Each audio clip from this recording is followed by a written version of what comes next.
And welcoming Amanda Thebe to episode 14 of Sexy Aging. So good to have you here, Amanda.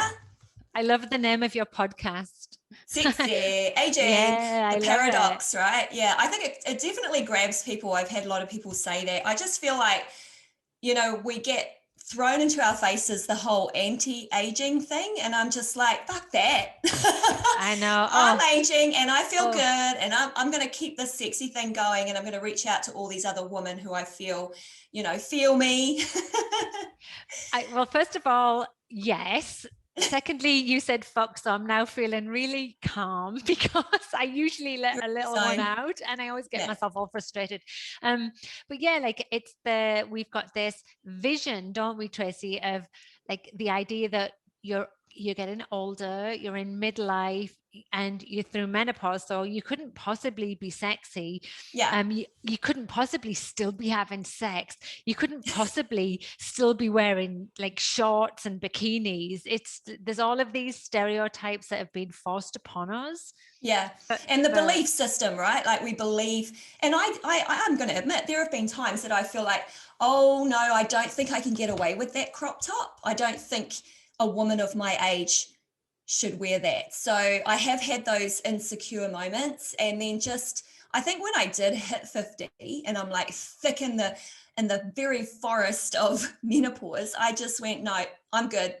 I am who I am. This is me. I rock that crop top, or I don't rock it today, but I do tomorrow. Like you just yeah, get better with understanding how you feel, how you're going to put yourself out there in the world. So I just want to introduce you because we've already started our conversation. I'm terrible. I do this all the Oh, time. I love it. Sorry. I love it. It shows that we have this awesome connection. You've also been a personal trainer of 20 plus years. You are a fitness and women's health expert, and you have written publications or articles for Shape, Prevention, Healthline, Global News. You are based in Houston, Texas, and you are the author of Menopocalypse. I am I love all of that title. Love it. it makes a lot of sense, doesn't it? When I Yeah. went to write the book, I wanted to call it that, but then I pulled the title back because I was like, it sounds so miserable and terrible. But then people were like, but the whole point of it is it was, and then it doesn't need to be. That's so I do like the title. I also like that lots of people can't say it, which I think is bizarre. Okay, so I practiced it. I went down the stairs and I was going menopocalypse, menopocalypse, menopocalypse. Actually, it's a really good tongue twister. So, and yeah, so I got it right. Yay, yay to me. And I didn't forget it because that could have happened because that's menopausal as So well. you're literally winning. You're winning on I'm every level. winning, So that's good. Yeah. 100%. Yeah. So Amanda, obviously we're both menopausal, going through menopause. I'm assuming you still are because we're probably of the same vintage. Yes, we're like a fine wine. I've just turned 50 as well in Yeah, October. I'm awesome. postmenopausal. I went through menopause age 48. Wow. Um, Okay. so yes, I'm postmenopausal now. So I think I'm a different stage to you. So perimenopause, I think this is the time, and it really is an interesting time for women because they mostly don't see it coming. They either assume that it's going to happen around 50, like we're talking perimenopause when things really go to shit, right? Where crazy stuff happens and you think you're losing your mind and all these kind of things start happening to your body, and we're going to call it perimenopause. So for you as a fitness person, from one fitness person to another, can you share your first experiences with some of the symptoms and like what were the top ones for you? How did you deal with them? I'm just all ears. So, I mean, you and I have both been around for a long time, and it's actually like 30 years I've been doing this, right? So I've been doing it since my 20s. And so, um, I've and probably like you, I started in the aerobics field and then maybe went to step and then spin. I've done it all. And then did my personal training certification in the UK. I did move to the States 20 years ago, but so I did most of my certifications in the UK. And then moving over stateside, I did all the subspecialties that a lot of fitness professionals do, things like rehabilitation, senior fitness, pelvic floor rehabilitation, pre, post pregnancy, all of the ones that like are really helpful for all of the clients that we see. And I never once ever heard anybody talk about menopause, Tracy, not once. And so it actually wasn't one of those conversations I ever had with friends, and I never had in my sort of like education. So when I turned 40, I was so 10 years ago, I remember thinking, I'm feeling pretty smug. Like, I'm fit, I'm healthy, I have a decent career built. People look up to me, they see the realness in me, they associate themselves with me and think that things are possible. That's the type of coach I am, probably like you. I'm not one of those ones that's like, look how awesome I am. It's look how things can be if you just make a few small changes and I can help you. I've always been one of those type of coaches.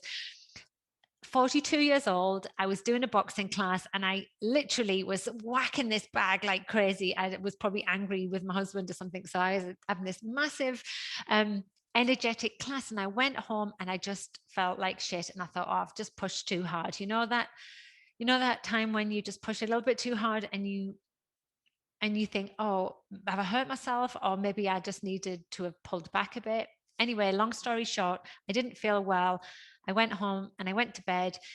And then I started like puking and stuff. And then I tried to walk and I fell over. The room started spinning and I didn't know what was going on. I thought maybe I had a virus. So then it sort of passed in a day or two, and then it happened again, and then it happened again. But it kept happening with no real indication and with no real, with no indicator. Like it wasn't always following exercise, or it wasn't always last thing at night. It wasn't always first thing at morning. I couldn't determine when I was going to have these vertigo episodes. It then started happening that I was lose feeling in my face, all the right side of my face, and even down to my hand. And I remember going up to my husband going, have I had a stroke? Look at my face. Is it drooping? Have I got palsy? Like, what's going on? It was awful. So I eventually went to the doctors and he was amazing. He was like, yeah, I can see you're not well. I can help you. And I'm going to help you by referring you to a neurologist. He then referred me to an ear, nose, throat doctor. He then referred me to a vestibular rehabilitation.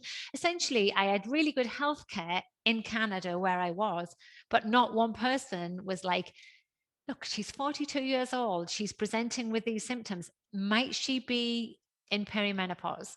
So 2 years later, after having all of this attention and testing done, I went to a gynecology exam, which I was supposed to have annually, but I missed a bit. You know how we're terrible at keeping on top of those appointments. It was probably been 2 years since I'd been. And I went for ovarian cysts. I'm a cysty person. I've got cysts in my boobs, cysts in my ovaries. They're everywhere, right? And so I had an ultrasound. I went to see the gynecologist and he said, everything's fine. I'll see you in a year. And I started crying and he said, oh my God, what's wrong? And then I went through that whole story with him and he just said, oh, these are classic perimenopause symptoms. I can help you. I see this every day, like 10 times a day. You're not the first person to ever go through this. He essentially validated everything that I was experiencing. He said, it looks to me that you've got migraines with aura. We know that they're a symptom of perimenopause, which is why you're losing feeling in your face and balance and vision issues. And you're also struggling with depression. And I didn't know that. I just thought I just had a shit personality. I just thought I'd gone from being someone who was really fun to being this miserable cow that didn't like people anymore. I just thought that was the new me. I've actually got quite a few listeners that are gonna fall in love with you. The miserable cow comment is just like it's quite a Kiwi Aussie thing to And say. British as well. But and British thing, yeah. I really thought this was me, right? This was the new me. But I might also say, Tracy, that was the very first time. I mean, bearing in mind this is 8 years ago, the very first time somebody had said the word perimenopause to me. And I was like, what the fuck does that mean? Like, like, I've never even heard of this word. And Yeah. also I was like, F you, I haven't, because he was like, have you had any hot flashes? And I was like, I'm 40 fucking 2 years old. I'm not this old dinosaur, because in my head I had all of these stereotypical images of the old woman, past it, all of the things that are so terribly harmful to the conversation was exactly what I thought. Yeah, I mean, I just can relate to what you're saying. I think it's just the like the paradox of the symptoms versus how we see ourselves. And that is where things get really messy for women trying to figure out exactly what's going on. And also the age thing. I think people think they really believe that they're not going to experience anything until they're past 45. So Or they think they've got, even in their 50s, I think I yeah, might say. Yeah. yeah, they believe that it's, maybe by the time they're 50. That's why I'm so excited having these conversations, because it really does help women realize, when we get to 40, did you have that like freaking banging 40th birthday? Did you Oh, do that? I actually went to a pub and got kicked out the pub for swinging off one of the light See, fittings. you Yeah, did. I did. The Yeah, Spice Girls came on, and I was yeah, like jiggity gar, and I jumped on the counter with my brother, and we were yeah. hammered. And he was like, "Get that woman out of here!" And I was like, "I'll pay for it. I can afford this. Fuck you." It Yeah, was I'm like, 40 and I know who I am. And everything yeah, has been a build up to this moment, right? When people tell you life begins at 40. And so you totally subscribe to that. But what happens is you think that that's going to carry on. And then nobody tells you about the perimenopause. And so you're just in this like fake world of thinking I'm 40, I'm working it, I look awesome. And then the hormones really kick in. So that's why I'm really excited, is that we talk to someone who actually has experienced perimenopause before 45. yeah, And and yeah. in addition to that as well, I think women do this terrible thing of, we don't know what's going on. And if you come from a background like we do, where we invest so much time and energy, literally our whole careers, in looking after our body, our health, and trying to be as informed as possible, and then it does this to you. It's like it's like all these like stages of grief. First of all, you're like pissed off with your body. You're like, why is it doing this when I'm actually doing everything I need to do? Two, you then go through a shame and guilt phase where you're like, this is all my fault. And I felt like I was constantly apologizing for being less of a person, and for not truly um nailing menopause. Like, why wasn't I sailing through? Because people were saying to me that exercise and nutrition can make menopause easier, and the studies have shown. And I'm like, it's just not true for me. And then when I opened the door to that conversation, there were so many people saying it's not true for me either. Right? The genetics play such a big role in this. Yeah, no, I agree with you. I think one of the episodes I was speaking with Dr. Wendy Sweet, and she talks about the three body types, ectomorph, endomorph, mesomorph, and we're all so different, and we all deal with menopause and perimenopause significantly different. And I also broke down like 35 apparent symptoms of menopause with my husband. And I was actually really shocked when I did that out of 35, I had like 26 Mm-hmm. symptoms, and I I'm just wait, ectomorph. just wait. You'll get the other 8 soon. Oh, thanks, friend. And let's be honest. Is the 34, 35, is the 50, is the 60? Because Yeah, the symptom of migraine with aura for me presented itself with four different symptoms. I lost vision. I had vertigo. I couldn't walk in a straight line, literally kept falling over. I lost feeling in my face and my one side of my body. To me, like, and so when you talk to any of the medical professionals, they're like, these are the standardized symptoms that we know there's more. When a woman presents to me and her tongue is burning, we know that that's a symptom of menopause. When she's got tinnitus in her ears, we know that that's an estrogen deficiency. So yeah. yeah, no, I really appreciate you sharing your symptoms, because I actually wouldn't have thought that either. I would have if I was a doctor, if I would be so lucky to be a doctor, I would have thought that you had a brain problem and it Well, wasn't menopause. my cousin at the time in Canada worked in the hospital, and she was so sick of me not being well. She took me to ER, and they did a brain scan. They looked for a brain tumor, and That's then amazing. so I was shitting my pants for Yeah. through the whole 2 years. I was awful, and I just like things like podcasts like this, conversations like I have in my book, like the work that we do literally is helping another person. And every time I share this story, I'm just like, oh God, here she goes again, like whinging about a menopause memoir or whatever. But I just keep thinking the reason I have to do this is if I reach one person that hasn't heard me whinge on and talk about this, then I'm helping another person, the same as you are every time you get somebody on. Yeah. No, thank you so much, Amanda. And your book is going to serve so many people. So here's a little plug and a shout out for Amanda's book, Menopocalypse. Looks like that. Oh my God, look at you.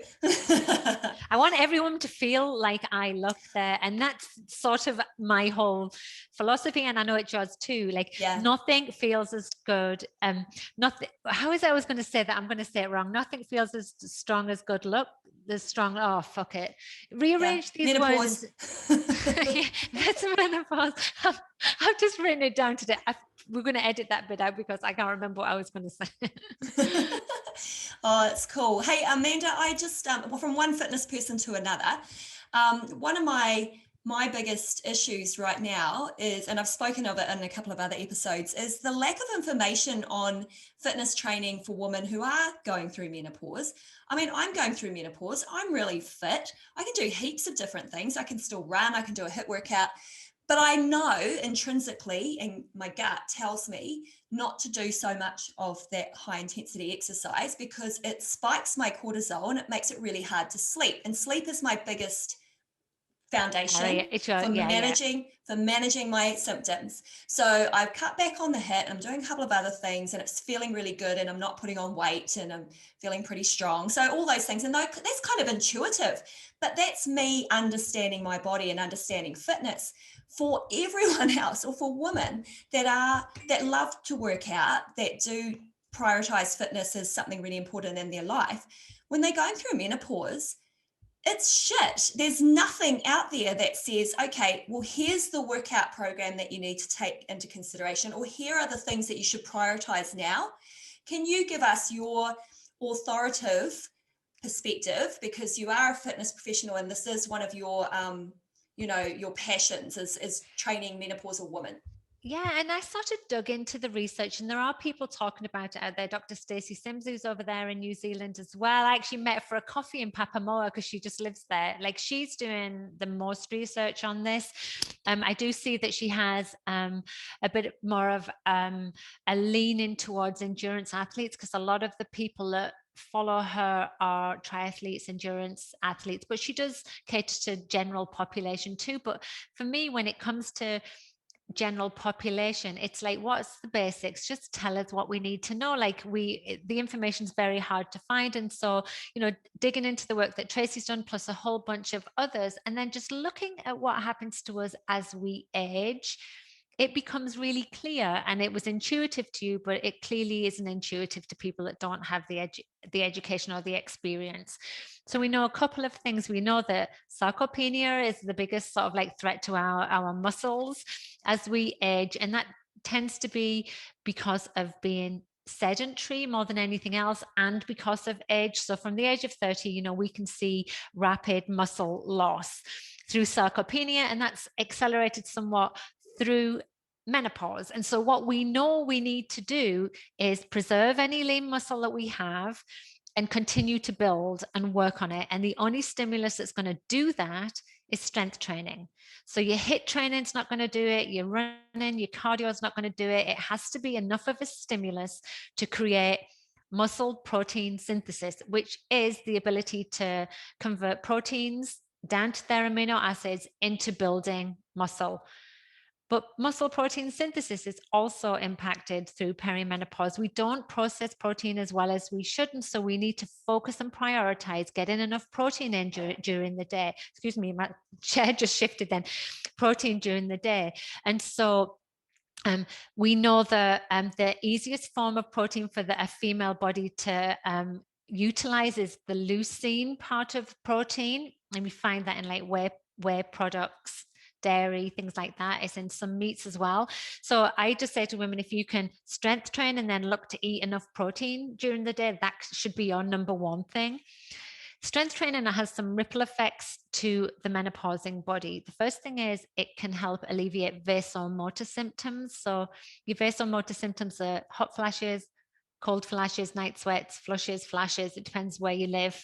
You get hot and it sucks. By 70%, up to 70%. And that can be done proactively in perimenopause or as a postmenopausal athlete. You don't have to think you're too old. You can start at any time. It's also really imperative that women maintain and build lean muscle to help with health conditions that ultimately are the ones that we are at risk for. Cardiovascular disease, our insulin response. We know we need good insulin sensitivity because that changes through menopause. Our cortisol response, as you already have said, we can manage that through lifestyle changes, and one of those things is strength training. In addition to that, our bone health postmenopause is one of the real big issues for women. 1 in 2 women breaking a bone postmenopause. 40,000 women a year in the US dying as a result of breaking their hip postmenopause. And strength training is one of the few things that creates enough of a stimulus to create bone growth. And osteoporosis and osteopenia can be reversed with strength training. So I could go on and on forever because I mean, there's the anxiety, depression side. It's got so many benefits. And these are the type of benefits that you can't get from things like HIIT training, right? The HIIT training by nature and even endurance stuff by nature is catabolic. It breaks the body down. And so our recovery needs to be really focused if we're going to continue to do those things. We need to make sure that we spend time resting, recuperating, sleeping, all the stuff that you harp on about. It's like super important more than ever, nourishing ourselves. Whereas when we do strength training, it's more anabolic in nature. It builds, it doesn't break down. And so it just benefits the body better during this phase, and especially through perimenopause when estrogen is linked to our energy sort of like response. And so we're knackered all the time. We're chronically fatigued. We can't sleep it off. And so strength training is one of the accessible exercises that women can do. So instead of like jumping about for 45 minutes doing burpees and Tabata and stuff, do some strength training and do it fast and hard. You'll get your cardio without all of the negative impacts, right? And you'll get all of the benefits there too. Thank you so much, Amanda. That's really solidified it for me too. It's like kind of an intrinsic gut instinct thing that I feel that I'm heading in that direction. And I hope that all the listeners can appreciate what you've said, because it is quite hard to switch off from that cardio high that you get. And I've It's always been so a cardio good. person, Yeah, we all have, right? Yeah. I get that. Like it is hard to go, I'm going to get off my bike and do some strength training now, but I am doing it. Like I've decreased the amount of cardio and I've increased the strength training, or I added on. I do like an extra 20 minutes, of weights, or at the moment, because I'm traveling, it's a booty band, but it's better than nothing. So yeah, just focusing more on the strength. And I wouldn't give up on the cardio because here's the thing. If you're a runner, you need to run. If you're a cyclist, you need to cycle. If you're a swimmer, well, swimming tends to be so low impact anyway that the recovery tends to be, but it still can be like exhausting to recover from if you're doing lots of drills. A lot of it, yeah. If you're doing lots of HIIT training, like if you enjoy all of those things, it would be remiss of me to say don't do them, because we, as fitness professionals, we want women to move and we want them to do stuff that makes them happy. So I just say that, like, really pay attention to your body. Like if you wake up and you're feeling like 2 or 3 out of 10 that day, going for a 10K run is probably the stupidest idea you've had that since you woke up. Like, don't. Maybe do some mobility work, maybe go for a walk, like listen to the body and try and tune into how you feel from an energy level. if you wake up feeling 9 out of 10, I want to know what you're on because I want some. But if you're feeling like that, seize the day. I'm all about seizing the day. Do a hard hit class, do your 10K run because your body probably feels equipped to do it. Like there's definitely like a what does your gut tell you? But if you are running and it's killing you and it's making you miserable and you're like, well, fuck it, I'm not going to run anymore. Well, I would say, well, why don't you just change your strategy? Why don't you go for those strategies that we know can help your running stay like great? Like why don't you do like fartlek? Why don't you do sprints and intervals, things that get you in that quick anaerobic threshold, but you recover from them really quickly, right? That's the whole point of them. And I also might say that when you get through to menopause and then you're postmenopausal, so you're in this estrogen deficiency and you've got basically no progesterone too, the body comes to this type of equilibrium. It's different, it feels different, like you're in a different place to what you were before menopause, but the craziness dies down. And I couldn't run through perimenopause, and I'm back running 3-4 times a week now with no, and I can recover well. I still prioritize strength training because I know that that's what my menopausal body needs, but I still can do all of this stuff that like makes me escape the house and the kids and the husband, all of those like ones that I want to get sweaty and hot. I like that, right, too. Yeah. And And it so I makes you think, feel good. It makes you yeah, happy. Yeah. Yeah. yeah. But as long as you're not like doing it because you feel you're getting that short high and then you're smashed for the rest of the day or the rest of the What's week. the point? Yeah. What's What's the the point? point? Yeah. There's more to life than that. So, yeah. I'm going to just ask you one more question for Okay. our podcast, and Yeah. it is on HRT. And I know that you've written a little bit on hormone Yes. replacement therapy in menopocalypse. Nearly. I nearly stumbled on that. Well Yeah. recovered. I'm Yeah. impressed. Thank you. So yeah, I am going to be speaking with someone who does know a lot about HRT in a future podcast. But since you've already spoken of it in your book, what's your take on it? What's your view? Right. So I have a view, but it's not just an opinion. I believe it's an informed view. And I think that that's what matters, right? So anecdotally, when I went to that doctor and he said, you're in perimenopause, he said to me, the first line treatment that I can offer you is hormone replacement therapy. And I went, what, you're trying to give me breast cancer? That was exactly what I said to him. And he went, well, it doesn't quite work like that. And I went, I don't want it. We're not having this conversation. And I killed it dead. And he put me on an antidepressant. And the antidepressant had off label benefits for hot flashes and things like that, right? So that's what I chose to do, and it helped me with my migraines and depression. So at the time, it was a good choice for me. But then I just was like, well, why would he offer me something that I believe is dangerous? So that sent me down the rabbit hole, and I was like, I need to know what the story is, because I remember saying to my mom when she went through it, she's only 18 years older than me, and I remember her going through it, and I was like, you are not taking hormones, mom, no way. And so I made her go through it without them, right? But here's what we know. In 2002, there was a big study done by the WHI, the Women's Health Initiative. And it was testing like hormone therapy, estrogen therapy that was taken with an oral pill to look at the impacts it would have on cardiovascular disease. And that was sort of like part of this massive initiative. And I think it's still running. And essentially, they halted it abruptly because one of the researchers, or some of the researchers, came out and said, HRT, well, it was estrogen therapy. Estrogen causes breast cancer and it increases the risk of heart failure, heart disease. And New York Times did this big headline, and like women freaked out, doctors stopped prescribing it, and basically the sales of estrogen therapy just stopped. And all of these women went cold turkey, and they were like, we were fine on it, and now we're fucking having a horrible time, right? So then fast forward a few later, it's like 22 years now. That fear still stays with women because we remember the headlines, or we remember that our auntie said she couldn't have it, right? What's happened since then? There's been some brilliant books. One of them is called Estrogen Matters, and I think everybody should read it. It's by Dr. Avram Blooming and Dr. Carol Tavris. Dr. Blooming is a breast cancer oncologist, and he has spent his whole life researching hormone therapy. And the long and short of it is hormone therapy does not cause cancer. Estrogen is not a carcinogen, right?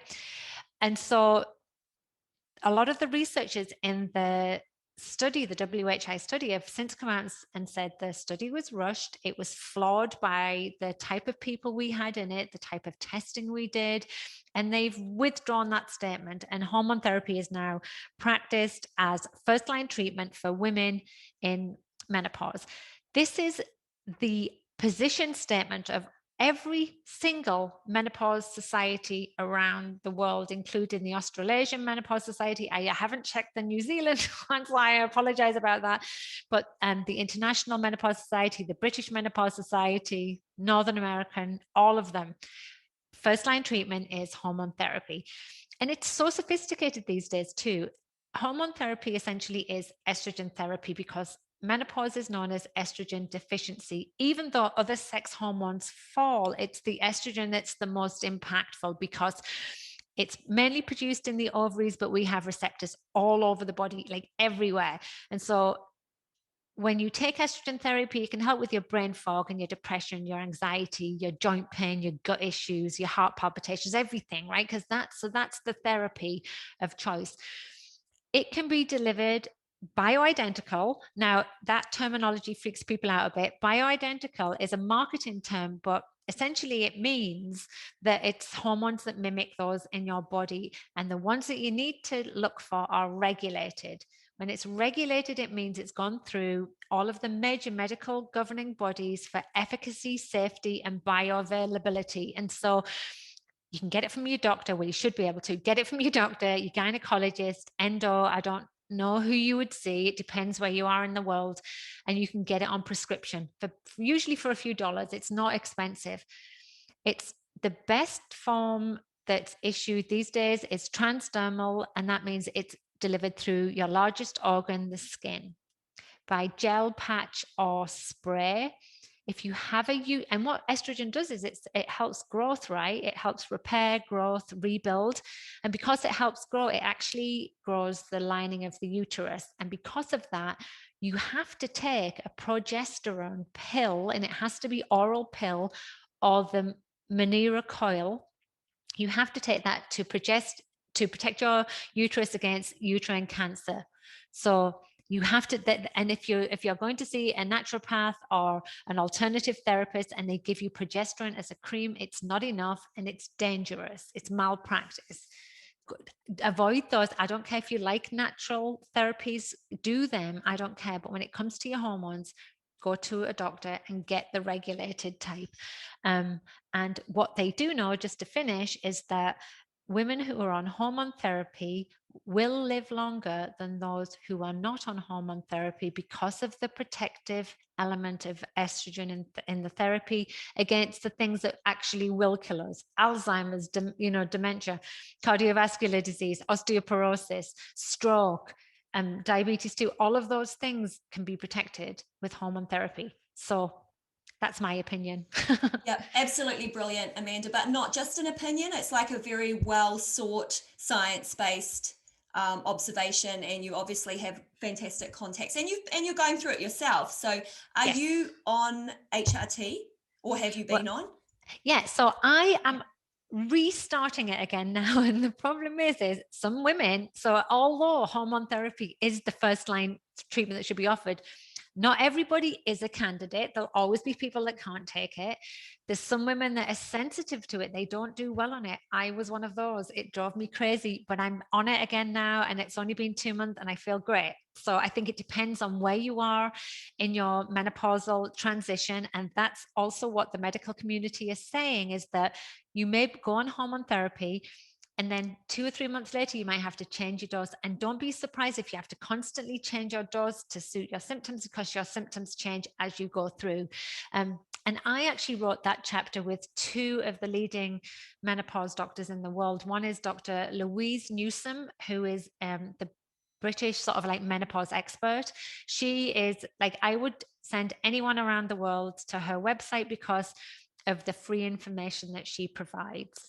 And the other person I used is a Harvard educated North American specialist called Dr. Heather Hirsch, who has a really fantastic YouTube channel where she like breaks down all of this really confusing information.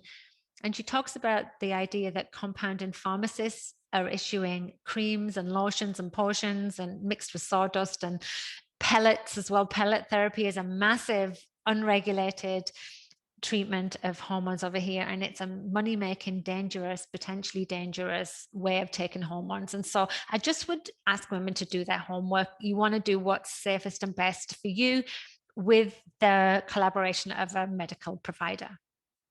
Yeah, thank you so much. That's absolutely brilliant, and your perspective and experience. Because right now I'm not on any HRT, but after our conversation, I'm like, okay, I'm going to look into that more. I don't know at what point, if or when I will be needing to take it, but at least I'm more open-minded now, because I really didn't know anybody that was taking it. And you know, your credibility as a fitness person for me is really important. So thank you for sharing that. And you know what Absolutely I would brilliant. just say about that as well, Tracy, is like I'm like not pro HRT. I'm just No, pro informed choice. I just want women to know so that they can say, yeah, I still don't think I'll yeah, do it. I'm like, fine, I don't care. And I actually don't care if you decide to go down like the compounded, unregulated route. I literally will not lose any sleep over this, but I just need you to know that this is what all the medical community are saying about this. And I think that, you know, there's many women that will go through perimenopause, which is typically the most symptomatic side, and go through to menopause and go, actually, it was fine, I didn't need it. yeah, But then they start having symptoms in menopause, like vaginal atrophy, which most women will get, or they start being concerned about their health markers, and it can be used as a preventative medication as well. Or they may choose to use nothing and then be completely healthy. Like it doesn't matter as long as you know that it's an option. yeah. You know Yeah. what's really interesting? You were saying about how sometimes, you know, you'll take HRT and then a few months later you might have to try a different dose and stuff. Sounds a lot like puberty, right? Huh? You would, yeah, I know it is. Ironic. I mean, it's ironic. And, but you know, Yeah. at least with puberty, when you're in school, you get the heads up and you And get you the get the heads up, help, you you get get the the help and the support, heads you up. get the conversation, Yeah. you get everything you need, and everything's fully loaded for you to dial up or dial down as necessary. But that's what makes this conversation so important now, is because we're just a little bit, you know, in the dark with exactly what we can do to help us survive and thrive, your words, Yeah. through perimenopause and menopause. And I think the conversation is changing. There was a big piece in the New York Times, and I really liked it, but I also got a little bit pissed off. And it was basically saying how many women were going to be in menopause, and I was really happy that they're talking about it. But the medical community are talking about it, but people don't listen to doctors. They don't often have like the platform, or they're not like reaching to the people at the top and saying, change the narrative for us, please. And so it's people like us at the grassroots who are doing podcasts, writing books, and are reaching out to women to say, you know, sort of, if they're not going to do it, then we will. And we'll pave the way for the next generation coming so that they literally don't get blindsided like we do.